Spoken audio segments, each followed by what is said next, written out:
በህይወት ውስጥ ጥበብ መዝናኛ መሆኗን አቁማ የልብ ጓደኛ የምትሆንበት ጊዜ አለ።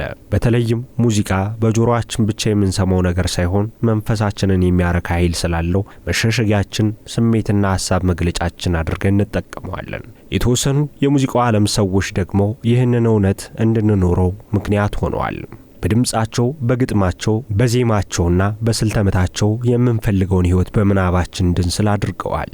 የዛሬው የጥበብ ገበታ መሰናዷችን ትኩረቱ ስለ አንዲት የዘመናዊ ሙዚቃ መሳሪያ ተጫዋች ነው። ስሜትን ተቆጣጥሮ በሚይዘው ፒያኖ በሰዎች አእምሮ ውስጥ ልብን የሚያሞቁ በትዝታ ማዕበል የሚያስዋኙና የማይረሱ ዜማዎችን በመፍጠር ስለሚታወቁ ጉምቱ የጥበብ ሰው የህይወት ታሪክና ስራዎች ልናስቃኛችሁ ወደናል። አብራችሁን ቆዩ። ፒያኖ ከሙዚቃ መሳሪያ በላይ የሰው ልጅ አእምሮ መስታወት ስለመሆኑ ባለሙያዎች ይገልጻሉ። የሚፈጥረው ለስላሳ ዜማ ጭንቀትን ሊያረጋጋ ይችላል። ቁጣን፣ ደስታን ወይም ቁርጠኝነትን በሰከንዶች ውስጥ ሊያብራራም ይችላል። እነዚህ የሰው ልጅ ስሜቶችና ዘመናዊው የሙዚቃ መሳሪያ ፒያኖ በጥንቃቄ ለተቃኙ ጣቶች እጅ ሰጥተው ዓመታትን ዘልቀዋል። የእነዚህ ጣቶች ባለቤትና የዛሬው መሰናዶ ባለ ታሪካችን እማሆይ ጽጌ ማርያም ገብሩ ናቸው። እማሆይ ጽጌ ማርያም የተወለዱት ታህሳስ 3 ቀን 1916 ዓ.ም ከእናታቸው ካሳዬ የለምቱና ከአባታቸው ከከንቲባ ገብሩ ደስታ በአዲስ አበባ ከተማ ነው። አባታቸው አቶ ገብሩ ደስታ ዲፕሎማትና በአማራ ክልል ጎንደር ከተማ ከንቲባ ነበሩ። እማሆይ ጽጌ ማርያም ወደ መንፈሳዊው ዓለም ጠቅልለው ከመግባታቸው በፊት የውብዳር ገብሩ የመጀመሪያ ስማቸው ነበር። የእማሆይ ጽጌ ማርያም የልጅነት ጊዜ ለትምህርት ለኢትዮጵያና ለአውሮፓ ባህል በመጋለጥ ውስጥ የተቀረጸ ነበር። ከለጋ ዕድሜያቸው ጀምሮ ለሙዚቃ ጥልቅ ፍቅር ነበራቸው። ነገር ግን ህይወታቸው የኪነ ጥበብ መንገድን በቀላሉ እንዲከተሉ የሚፈቅድ አልነበረም። በውጭ ሀገር የትምህርት ዕድልና በመንፈሳዊ ሐሳቦች የታጠረ ነበርና ደፍረው ስሜታቸውን ለመኖር አልቻሉ። በ1922 ዓ.ም ገና ልጅ እያሉ ከእህታቸው ስንዱ ገብሩ ጋር ለትምህርት ስዊዘርላንድ ባዜል ወደሚገኘው አዳሪ ትምህርት ቤት ተላኩ። ይህ ለፍላጎታቸው ምቹ ሁነት ነበር። እማሆይ ጽጌ ማርያም ስዊዘርላንድ ውስጥ የነ ቤትሆቨን፣ ባችና ቾፒን ያሉ አቀናባሪዎች ተጽዕኖ እንዲቆጣጠራቸው ፈቀዱ። ፒያኖና ቫዮሊንን ለማጥናት ቻሉ። በወቅቱ ሌሎች ኢትዮጵያውያን ልጃገረዶች በመኖራቸው ለመላመድ አስቸጋሪ አልነበረም። በኋላ ላይ የራሳቸውን የሙዚቃ ቋንቋ ሲፈጥሩ ተጽዕኖ ከዚህ እንደጀመረ መረዳት ይቻላል። በስደት ላይ ሆነው የአውሮፓን ባህል ከዘመናዊ ትምህርት ጋር አስማምተው እየተጓዙ የነበሩት እማሆይ ጽጌ ማርያም ኢትዮጵያንና ትውፊቷን ለመርሳት ግን ፈቃደኛ አልነበሩም። ያ ሁለት ማንነት በኋላ በፈጠሩት የሙዚቃ ስራቸው ላይ ስሜታዊ ማዕከል ፈጥሯል። እማሆይ ጽጌ ማርያም ከስዊዘርላንድ ከ3 ዓመታት በኋላ ማለትም በ1925 ዓ.ም ወደ ኢትዮጵያ ተመለሱ። በእቴጌ መነን ሁለተኛ ደረጃ ትምህርት ቤት ትምህርታቸውን መከታተልም ቻሉ። በሁለተኛው የኢትዮጵያና የጣሊያን ጦርነት ወቅት እማሆይና ቤተሰቦቻቸው የጦር እስረኞች ሆኑ። በሁለተኛው የኢትዮጵያና የጣሊያን ጦርነት ወቅት እማሆይና ቤተሰቦቻቸው የጦር እስረኞች ሆኑ። ባሲናራ የጣሊያን ደሴት ላይ ወደሚገኝ እስር ቤት ካምፕና በኋላም በኔፕልስ አቅራቢያ ወደሚገኘው ሜርኮግሊያኖ እስር ቤት ተላኩ። በዚህ ጊዜ ውስጥ 3 የቤተሰብ አባላቶቻቸው ተገድለውባቸዋል። ከጦርነቱ በኋላ እማሆይ ጽጌ ማርያም ወደ ግብጽ ካይሮ ተጉዘው በፖላንዳዊውና በአይሁዳዊው የቫዮሊን ተጫዋች አሌክሳንደር ኮንትሮቪች ስር ሙዚቃን ተምረዋል። በካይሮ ያለው ሞቃታማ የአየር ጠባይ እያሳመማቸው ስለነበር ብዙም ሳይቆዩ ወደ አዲስ አበባ ተመለሱ። አስተማሪያቸው አሌክሳንደር ኮንትሮቪችም ከሳቸው ጋር መጡ። ንጉሠ ነገሥት አፄ ኃይለ ሥላሴ አሌክሳንደር ኮንትሮቪችን የኢምፔሪያል ጋርድ ባንድ ኃላፊ አድርገው ሾሙት። እማሆይ ጽጌ ማርያምም ከኮንትሮቪች ጋር በመሆን ለንጉሠ ነገሥቱ የፒያኖ ሙዚቃዎችን አቅርበው እንደነበር መረጃዎች ያሳያሉ። በዚህ ጊዜ የነበራቸው ተነሳሽነትና በዓለም አቀፍ ትምህርት የዳበሩ በመሆናቸው በኢትዮጵያ የውጭ ጉዳይ ሚኒስቴር ውስጥ የመጀመሪያዋ ሴት ጸሐፊ መሆን ችለው ነበር። ከአዲስ አበባ እንዲወጡ የሚቃወሟቸው ከፍተኛ ባለስልጣናት በንጉሠ ነገሥት ኃይለ ሥላሴ ዙሪያ በሮያል የሙዚቃ አካዳሚ ትምህርት እንዲከታተሉ የሚያስችለውን ፍቃድ ከለከሏቸው። ይህ ለሳቸው ከባድ ህመም ነበር። ከዚህ በኋላ እማሆይ ጽጌ ማርያም እንደ አውሮፓውያን አቆጣጠር በ1944 ዓለማዊው ዓለም በቃይ ብለው መነኮሱ። ይህ ውሳኔ በበርካታ ውጣ ውረዶች የመጣ ነበር። በህይወታቸው ውስጥ የተከሰተው ይህ ወሳኝ ምዕራፍ ሁሉንም ነገር ቀይሮታል። ከህዝብ የሙዚቃ ህይወት ተላቀው ለጸሎትና ለአገልግሎት ራሳቸውን አሳልፈው እንዲሰጡ ምክንያት ሆነ። ነገር ግን ሙዚቃን ሙሉ በሙሉ መተው አልቻሉም። አውዱን ግን ቀየሩት። ሙዚቃን የዝምታ ቋንቋ በምድርና በሰማይ መካከል ድልድይ አድርገው ይጠቀሙት ጀመር። በብቸኝነታቸው ውስጥ ለዝና ወይም ለጭብጨባ ፈጽሞ ያልታሰቡ ዜማዎችን ፈጠሩ። ከእግዚአብሔር ጋር የግል ውይይቶችን የማድረግ ያህል ስሜታቸውን ያንጸባርቁበት ነበር። ነበር። ለ10 ዓመታት ያህል በግሸን ማርያም ገዳም ኖረዋል። እማሆይ የሚለውን ማዕረግና ጽጌ ማርያም የተሰኘውን ስም የወሰዱትም ከዚያው ገዳም እንደሆነ መረጃዎች ያሳያሉ። የእማሆይ ጽጌ ማርያም ገብሩን የፒያኖ ሙዚቃ ለመመደብ አስቸጋሪ ነው። ሙሉ በሙሉ ክላሲካል አይደለም፣ ሙሉ በሙሉ የኢትዮጵያ ባህላዊ ሙዚቃ አይደለም። በሁለቱ መካከልና ከዚያ በላይ የሆነ ነገር እንዳለው ባለሙያዎች ይገልጻሉ። የእሳቸው ቅንብሮች ስሜታዊነትን፣ ማሰላሰልን፣ ውስጣዊ እይታንና መንፈሳዊነትን ያጠቃልላል ይላሉ። ግን ምናልባት ምርጡ መግለጫ ቃል ከነፍስ ጋር የሚያገናኝ ታማኝ ሙዚቃ ነው ሲሉ በርካቶች ይገልጹታል። እማሆይ ጽጌ ማርያም ገብሩ አብዛኛው ሕይወታቸውን ከህዝብ እውቅና ርቀው አሳልፈዋል። ከዓለም አቀፉ የሙዚቃ ኢንዱስትሪ ይልቅ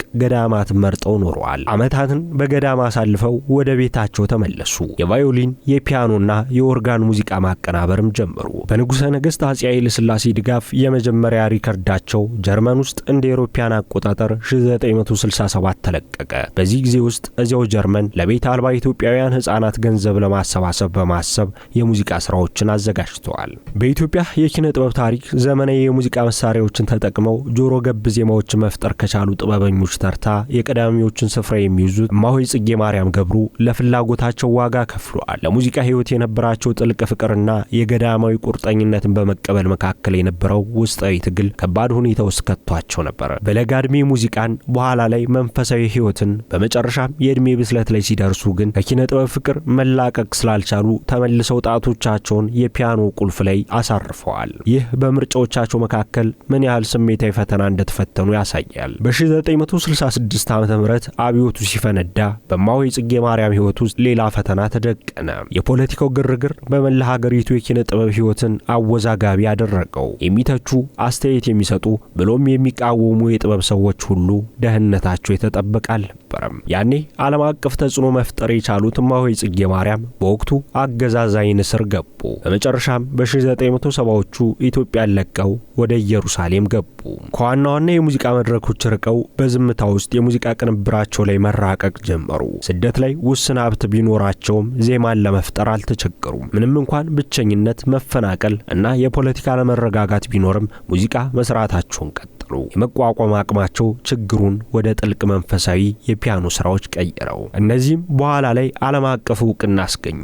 ስራዎቻቸው እንደ አውሮፓውያን አቆጣጠር በ2011 ዘ ሮህ ጋይድ ቱ አፍሪካን ሉላቢስ እና በ2012 ዘ ሮህ ጋይድ ቱ ዘ ሚውዚክ ኦፍ ኢትዮጵያ በተሰኙት የሙዚቃ አልበም ማከማቻ ላይም ታይተዋል። የእማሆይ ጽጌ ማርያም የሙዚቃ አጻጻፍ ስልት የተለያዩ ዘውጎችና የሙዚቃ ሚዛን ድብልቅ ተብሎ በባለሙያዎች ይገለጻል። ይህ ብቻ ሳይሆን የሙዚቃ ስራዎቻቸውን በርካታ ዓለም አቀፍ የሙዚቃ ዓለም ሰዎች የተነተኑ ሲሆን የዜማቸው ውስብስብ ባህሪ ስራዎቻቸው የጃዝና የሜሎዲ ብሉዝ ፒያኖ ጥልቀት አለው አስብሎታል። ሌላው ጎራ በቴምፖ አጠቃቀማቸው ወይም በሙዚቃቸው የፍጥነት መጠን ምክንያት የ19ኛው ክፍለ ዘመን የአውሮፓ የፍቅር ክላሲካል ፒያኖ የሙዚቃ ስልት አለው ሲሉ ይገልጹታል። በተመሳሳይ ጊዜ ሀገረኛ የሆኑትን ትዝታና ባቲ ቅኝትን በመጠቀማቸው የሙዚቃ ሚዛናቸው ሁለገብነትን ያጠቃልላል ወደሚል እሳቤ መርቷል። አንዳንዶቹ የእማሆይ ጽጌ ማርያም የሙዚቃ አጻጻፍ ስልቶች የችክችካ ሪትምም አላቸው ይላሉ። ይህም በኢትዮጵያ ፔንታቶኒክና ሄትሮፎኒክ ስኬል ምን ያህል መራቀቃቸውን ያሳያል። የአውሮፓና የኢትዮጵያ አጻጻፍ ቴክኒኮች ውህደት በዘፈኖቻቸው ውስጥ በተለይም ዘ ሆምለስ ዋንደረር እና ፕሪዘንት ሜት በተሰኙ ስራዎች ላይ በማሳየት ብቃታቸውን አስመስክረዋል። የእማሆይ ጽጌ ማርያም ገብሩ ስራዎች በዝምታ ውስጥ የተገነቡ በስሜት ማዕበል የሚያንሳፍፉ ከመሆናቸው ባሻገር ወሳኝና ወቅታዊ ሁኔታዎችንም የሚዳስሱ በመሆናቸው ዘመናዊ ሽሬነታቸው የተረጋገጠ ነው። በጣም ከሚታወቁት ስራዎቻቸው አንዱ የሆነውን ቤት አልባው ተጓዥ ወይም ዘ ሆምለስ ዋንደረር የተሰኘውን ስራቸውን ስንመለከት እንኳን በሕይወታቸው የገጠማቸውን ጭብጥ ያንጸባርቃል። ገና በለጋ ዕድሜያቸው ከሀገር ተሰደው ህልማቸውን ፍለጋ የተሰቃዩበት መንገድም ያስቃኛል። በሙዚቃዊ መልኩ ለስለስ ያለ ዜማ መዋቅር ያለው በስልተ ምቱ ውስጥ እርግጠኛ ያለመሆን ስሜት የሚታይበትና መድረሻ የሌለው የእግር መንገድ የሚመስሉ ተደጋጋሚ ድምጾች ይሰማሉ።